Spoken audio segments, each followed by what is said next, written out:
following is a Comfortably Zoned Radio Network production. Ladies and gentlemen, welcome to Tony D'Angelo's PM Coast to Coast. Now, here's your host, Tony D'Angelo. And a very good afternoon to you, all of our friends and fans along the stations up and down the coast of the Comfortably Zoned Radio Network. I am indeed your host, Tony D'Angelo, and this is Tony D'Angelo's PM Coast to Coast, and this is a rain delay edition. I had a bad morning, and I'm going to tell all of you I had a bad morning. I had decided that it would be best if I tabled my guest and had him on another time. My guest agreed. We were having some computer difficulties that I needed to get straightened out. So we're going, all is recovered, and I'm very grateful for that and grateful to God for that. And we're going to have a little fun going into this afternoon. The day I have chosen in history for my rain delay is March 9th, 1971. That would be 48 years ago. And 48 years ago, that was the day after the day that Ali fought Frazier in the 1971 epic fight. Both fighters, undefeated heavyweight champions, never, ever, ever happened before. Ali coming off his hiatus for protesting the draft, and Joe Frazier, the supposed, shall we say, legitimate champ. We'll get into what happened there. We're going to be looking at a lot of the news, some of the current events. We're also going to be doing our Comfortably Zoned Boss Radio world-famous baseball birthdays. I did not do the birthdays last week, and they started rioting, all of the friends and fans, so I decided that I need to repent. I need to repent for a few things, but I will repent to you with some baseball birthdays today. And also, a little bit of commentary from me, but what we're going to do immediately is get back into what was happening on March 9th, 1971. And one of the best Temptation songs ever was charting at number 9. I love this song. I always did. It's just my imagination. So much of what goes on is just my imagination. March 9th, 1971, however, I lived it as a lot of you. And we'll be right back with it right after this.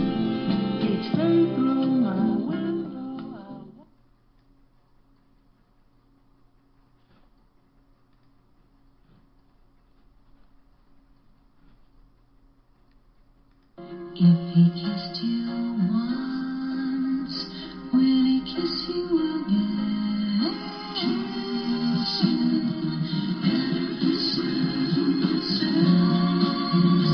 Delicious certs, candy mint, breath mint. It's two mints in one with Rinsin to stop bad breath.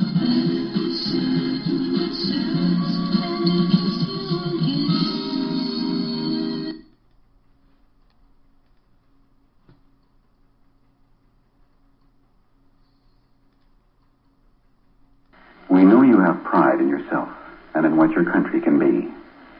We know you have a brain and your own ideas. We know you'd like to share these ideas with hundreds of young men and women from all parts of this country. We know you'd like to further your education, learn a skill, have opportunity for advancement, and 30 days vacation a year. We also know you put a price on these things. The price is your individuality, and you question the Army's willingness to pay this price. Today's Army is willing to pay this price. We're committed to eliminating unnecessary formations, skinhead haircuts, signing out, signing in, and make work projects. In today's Army, you'll find more mature personnel policies at every level. If you'd like to serve yourself as you serve your country, today's Army wants to join you. For the location of your nearest Army representative, call 800-243-6000 toll-free.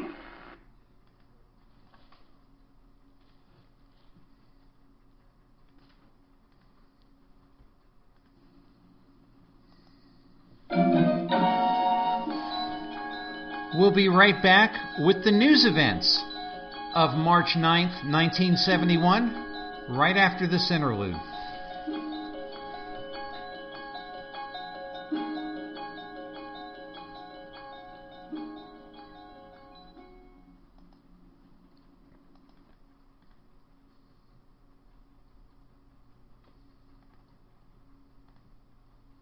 Now, here comes the music. Do I look bothered? Oh, you are awful, but I like you.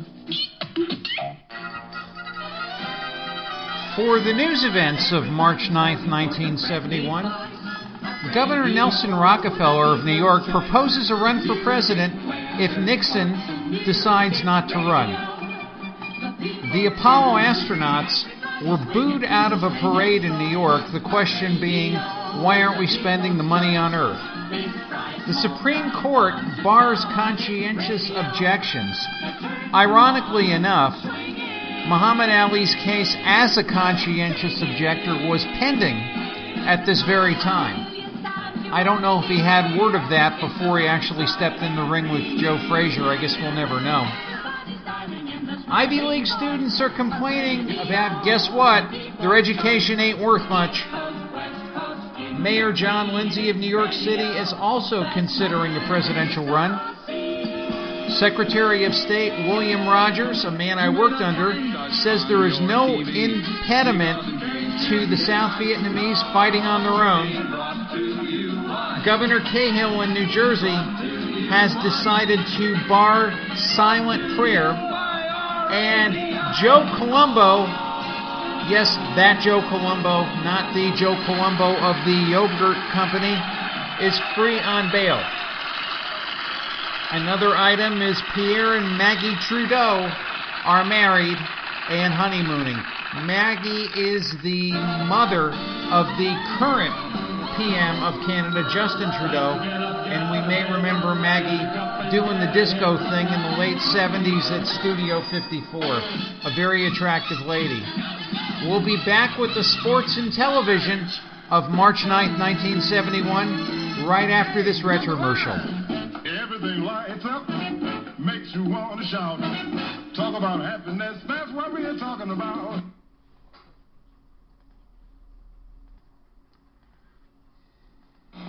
Peter's boy escaped from Hungary when he was 12. Now he brings young Hungarians closer to the world their government censors. Information with a B. Folytatva a délutáni rendezvú műsorát következőnek a Drifters együttes és On Broadway. For uncensored news and music, millions of East Europeans switch on Radio Free Europe, the in sound from outside. For facts about RFE in East Europe, write Radio Free Europe, Box 1971, Mount Vernon, New York.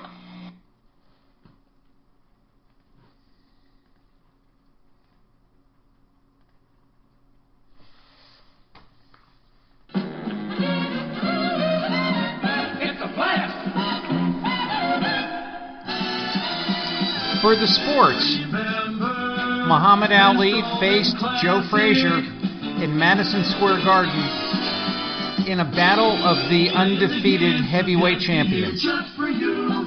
15 rounds. The only man on record that predicted that it would be a 15-round decision for Joe Frazier was Yogi Berra, and you can look that up. An incredible fight. We'll be talking about that in the commentary. And perhaps a surprise ending, but yet we can say for certain both men's careers after that certainly would never, ever, ever be the same. Another item of note on that day is Joe Theismann was picked by the Miami Dolphins to play in the NFL, but they couldn't get it together, so Joe Theismann started his career in Canada. In television, you had your choice of All in the Family on Channel 2 in New York, or Channel 2 wherever you are, or CBS wherever you are. The Streets of San Francisco on WABC. For us, it was Channel 7 in New York. And Marcus Welby on Channel 7. It was a great time with a lot happening. We'll be right back with a little bit of commentary right after this. Educate, syncopate, radio communicate, radio, the sound of year and pleasure.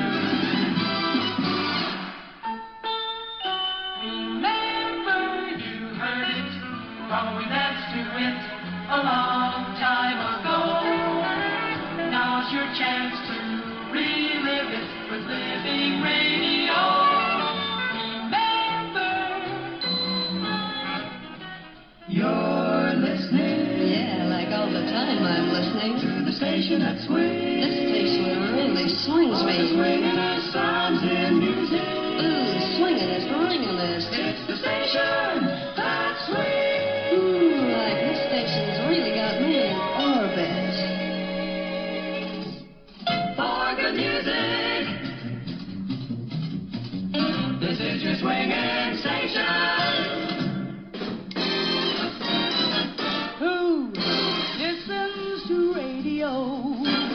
That go where you go, medium called radio.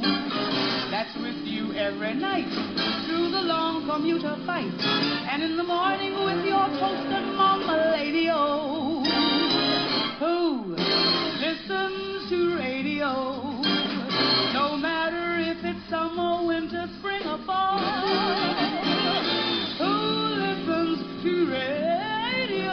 Only 150 million. 150 million people. That's all.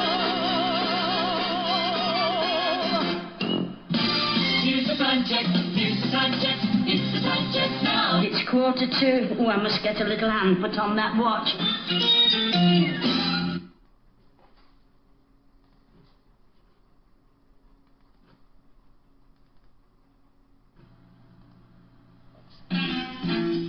We'll be right back with a little bit of commentary.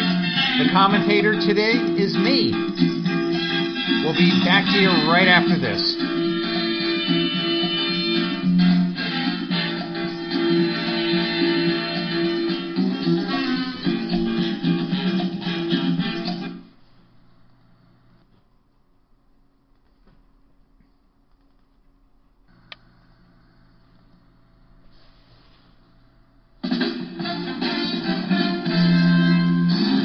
Ladies and gentlemen, along the Comfortably Zoned Radio Network, it is time for some commentary. Today's commentary is brought to you by me, Tony D'Angelo, proud host of Tony D'Angelo's PM Coast to Coast on this Comfortably Zoned Radio Network.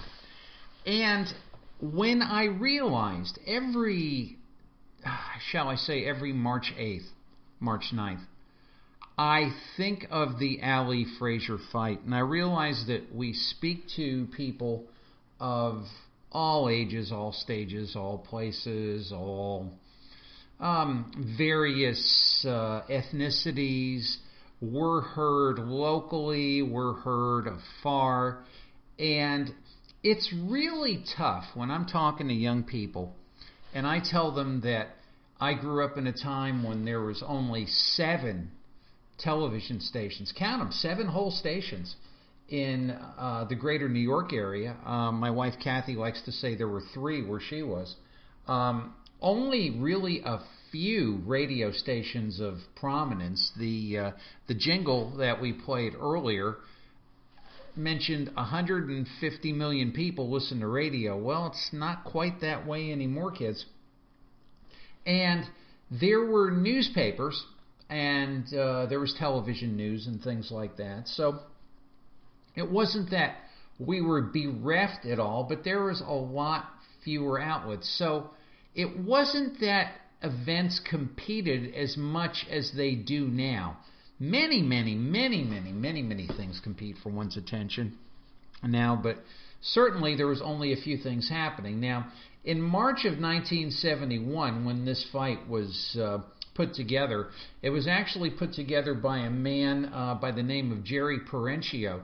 Jerry Perenchio was not a sports promoter necessarily. He was an entertainment promoter, and he and Jack Kent Cooke, who was at that time the owner of the Washington Redskins, and I believe it might have been the LA Kings, the hockey team.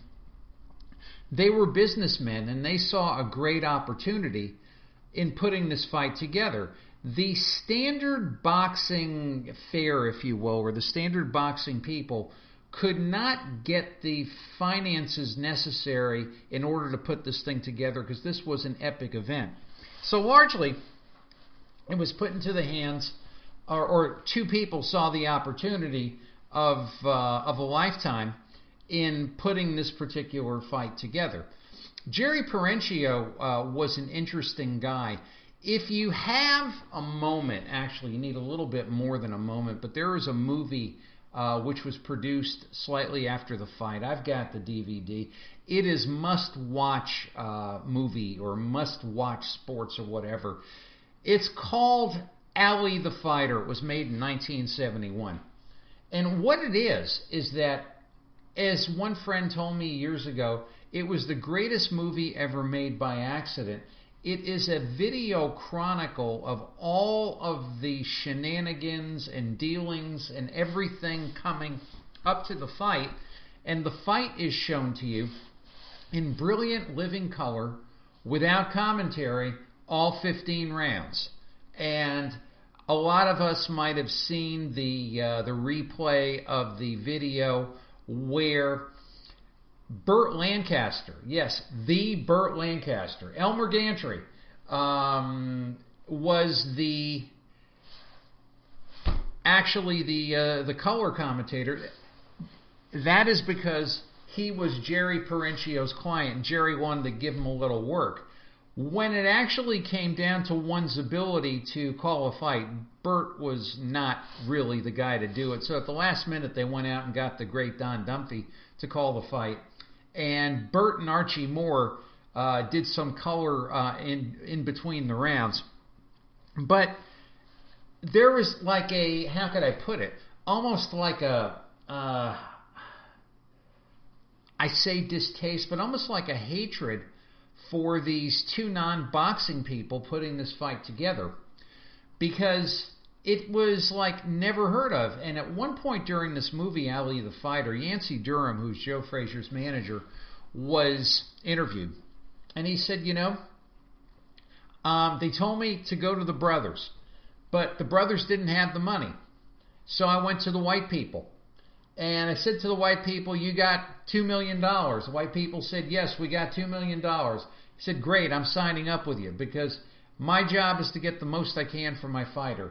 And Yancey didn't live long after that. You know, sad to say, but it just goes to show you, as a guy without a lot of formal education, he talks about that in the movie. He said he worked for the railroad. He worked as a stevedore. He did a number of things. He trained fighters, and he really, you know, has a great appreciation for the fact of, I got to do the best that I possibly can, regardless of who's putting this on. And Muhammad Ali, during the training, you could see him. He's down in the 5th Street gym in Miami, and he's clowning around. He's joking with the people. He's driving his little 1905 Oldsmobile to training camp, and he's just kind of having a good time. Joe Frazier is in the Franklin Motor Inn in Philadelphia, Pennsylvania, you know, pounding his head open, getting ready for this fight. And the movie does a very good job of leading up to everything that's there. One of the things that's so, how could I put it? You watch a cowboy movie, and you think the guy who's the hero cowboy is a wonderful guy, and you think the guy playing the villain is a terrible person.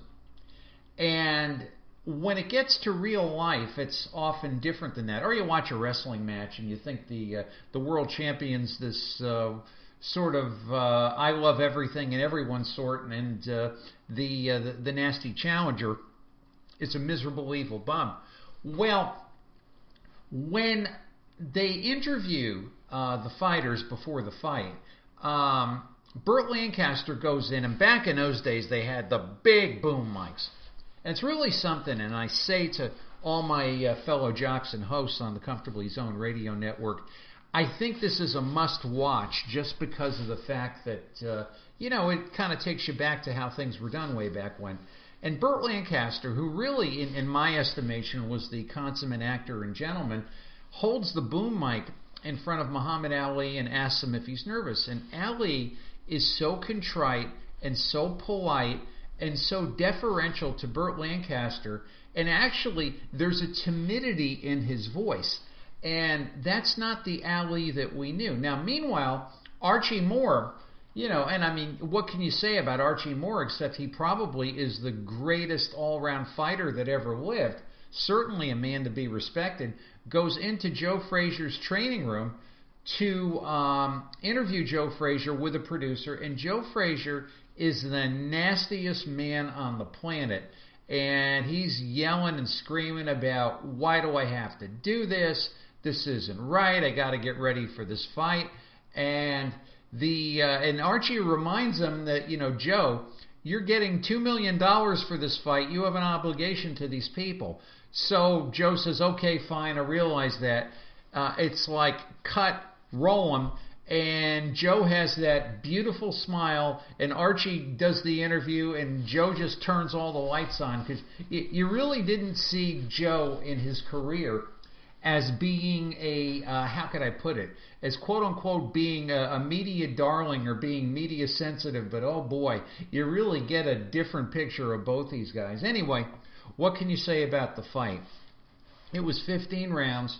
Ali clowned through a lot of it, but really won a number of rounds, was fast, but showed some signs of his layoff. Joe Frazier was relentless for the entire time. He actually knocked down Muhammad Ali in the 11th round. The 11th round you really have to watch because Muhammad Ali barely survived it. He knocked down Ali in the 11th round. Arthur McCanny, the referee, the longtime great boxing referee, had actually ruled it to be a slip. It wasn't a slip. Go back and take a look at it. But really, with Ali clowning in the corner and trying to do the rope-a-dope and beat Frazier on speed, Frazier hammered him with a couple of lefts that frankly left Ali sort of dazed and crazed, sort of staggering around. Ali, interesting enough, comes back and wins the 12th and 13th rounds. The 14th round, was kind of back and forth. And then in the 15th round, Ali is knocked down hard and cleanly by Frazier. The end of the match and the aftermath is pretty amazing. What you have to watch is Muhammad Ali, who has his jaw broken, is actually giving interviews trying to talk through his lips, and you can see his jaw swelling. And it's a question of when his jaw was broken. Was it broken in that last knockdown of the 15th, or was it perhaps broken earlier and that blow exacerbated it? Again, I don't think there's a lot of people we can ask. But when it comes down to Muhammad Ali, he's very contrite and gentlemanly, and interviews he's interviewing with whoever will ask. Joe Frazier is so spent, he is actually carried out of the ring. He has nothing left. Joe Frazier was actually hospitalized with high blood pressure and a kidney ailment after the fight, and really didn't fight a whole lot after that, but for a year and a half. And Muhammad Ali and Joe Frazier met twice again, once in 1974 in kind of I don't want to say it was a lackluster fight, but it certainly was not like the first one. And then the Thrilla of Manila in the early fall of 1975. And that really is, quote unquote, whatever these fellas had left, they threw everything they had that night. Ali did win fights after that, but he certainly wasn't the same. And Frazier had retired soon after. I believe his last fight was a fight in the Nassau Coliseum in New York against George Foreman, who beat him pretty handily. But I often think about, well, what if Muhammad Ali was not actually in exile for those 3 years, and say he met Joe Frazier in about 1969 or something like that? What would the outcome have been?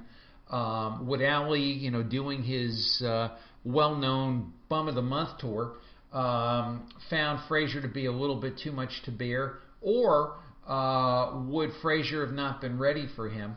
I often think about, the what-ifs in history. What if JFK did not decide to go to Dallas to heal the Democratic Party? What if you're watching, as I did not long ago, From Here to Eternity, if you're Frank Sinatra playing Maggio, and you screwed up and you had guard duty and you busted out of guard duty and you were seen and you eventually ended up in the brig and got killed, what if you had actually completed your guard duty? There are so many what ifs in history, and this is part of the thing with boxing. You really don't know what could have happened. Would there have been an earlier time for, say, George Foreman? Would Ken Norton come on the scene? If Jerry Quarry were not managed by his father and actually had Gil Clancy all those years, would he have made a bigger dent in things? We really don't know. We'll never know, but yet it is something that fascinates me all the time. On another note, completely switching gears, you talk about 1971. I think of the great New York Mets teams and of those days, and I think of Gil Hodges as the manager. And we got some sad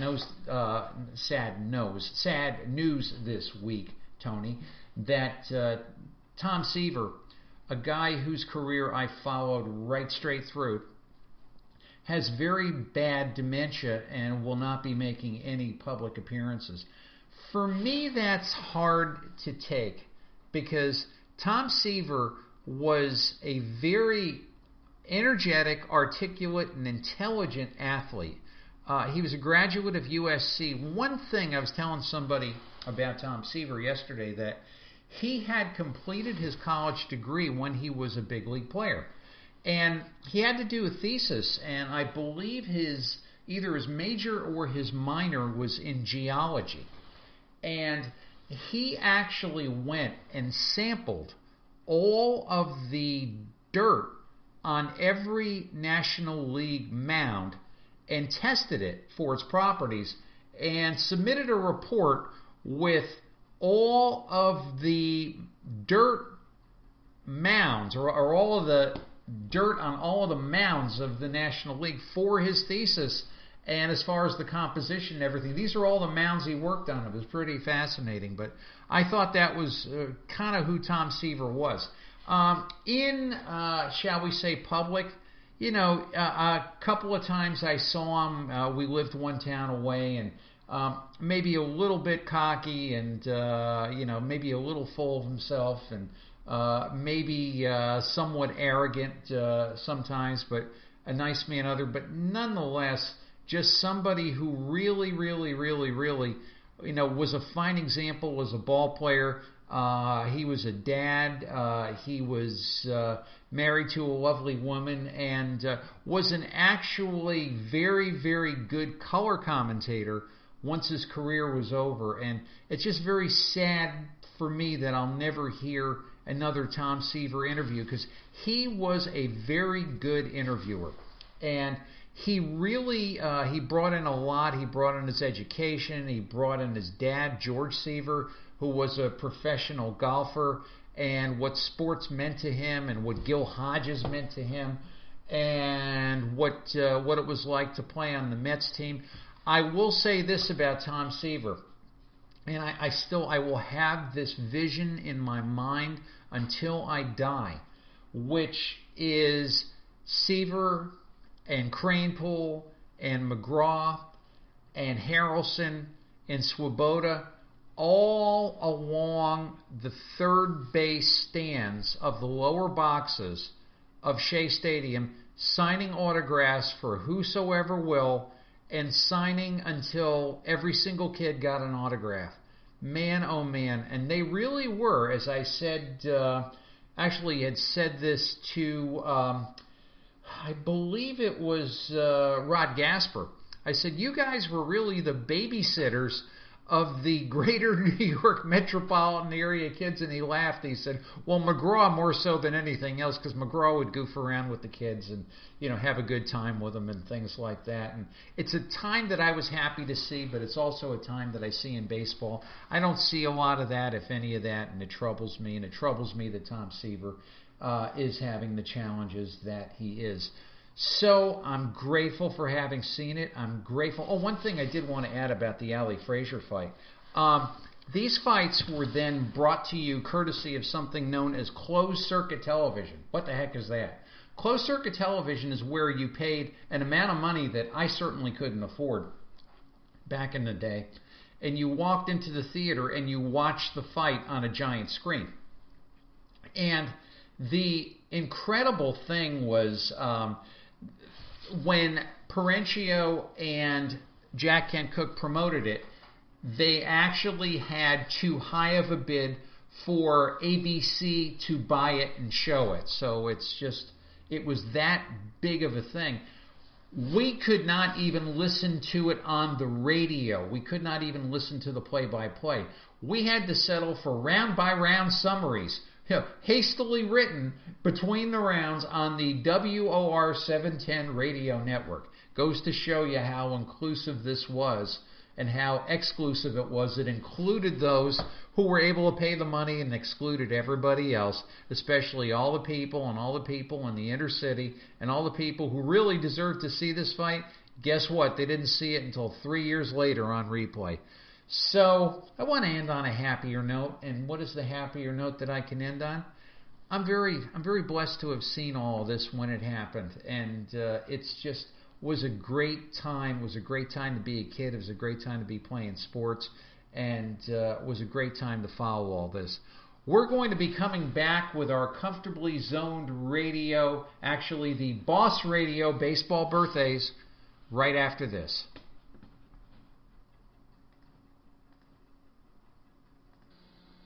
You take the ball and you place it on the magnet like that. Then you pitch the high, hard one. Then you got to learn how to punch out the clutch hit like that. Let's play. A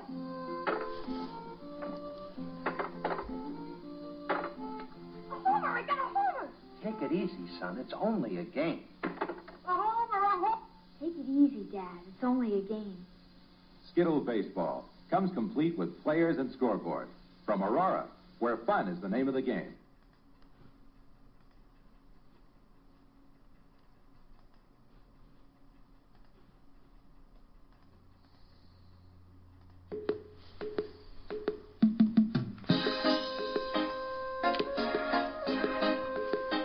Incredible things happening in government and in the economy.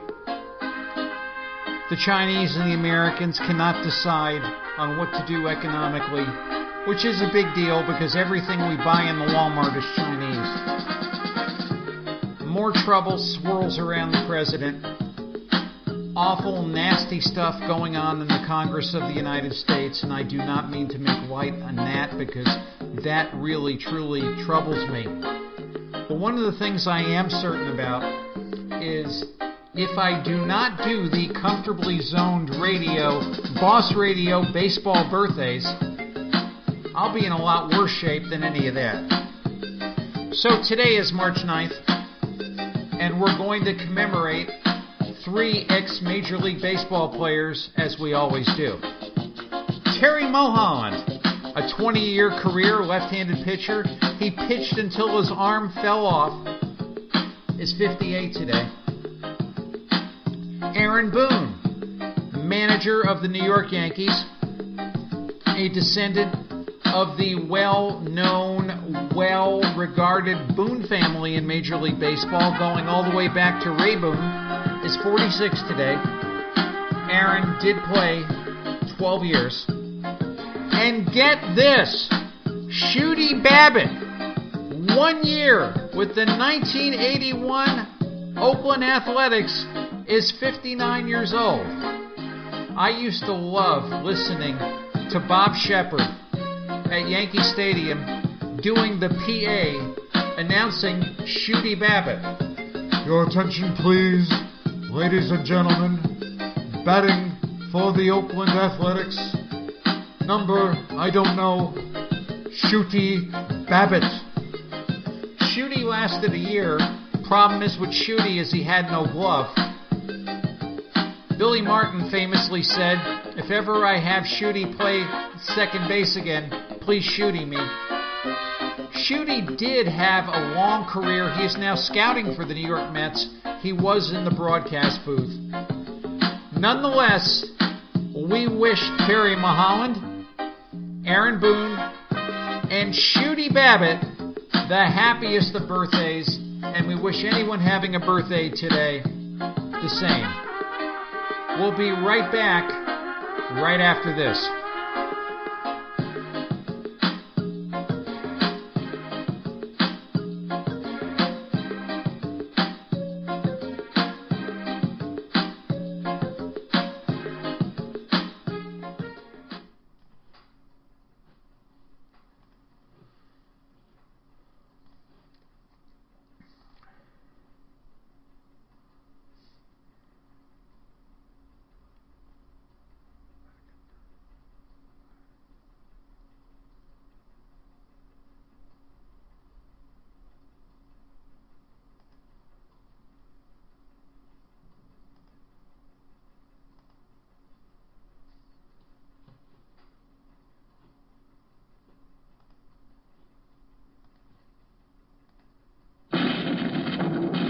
Only one man could destroy a Caribbean island. Only one man would drive a car with an ejection seat. Only one man can turn off an atomic bomb, blow up a volcano, hold a helicopter in a suitcase, a rocket on his back, artillery in one hand, and a beautiful woman in the other. Only one man. Who are you? My name is Bond. James Bond. He's back. Sean Connery as James Bond, 007, in Ian Fleming's Diamonds Are Forever. He's back in the diamond fields of South Africa, in the casinos of Las Vegas, on an offshore drilling rig, and 180 miles in space. Sean Connery as James Bond is back, and he's bigger than ever in the newest, greatest Bond adventure of them all. Diamonds are forever. Diamonds Are Forever. From United Artists, rated GP. May contain material not suitable for pre-teenagers. Diamonds are forever, forever, forever, forever, forever, forever, forever, forever, forever.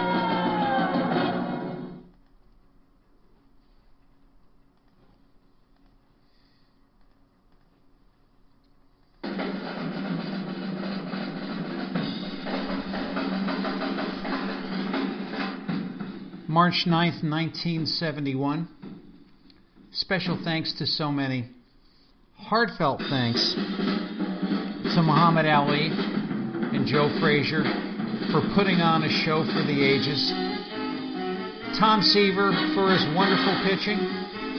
And to all my fans and fellow jocks and hosts on the Comfortably Zoned Radio Network, remember our corporate missions. Don't text and drive.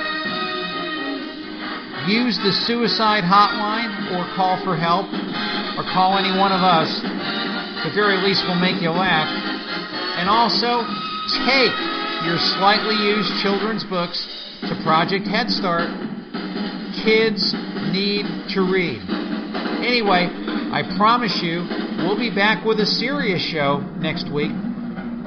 After that, my guest will be the one, the only legendary actor, award-winning actor and author, Michael Dante. And we'll see ya. Kayuskade. Bye! Have a good week. Thanks, Dan Ingram. God bless.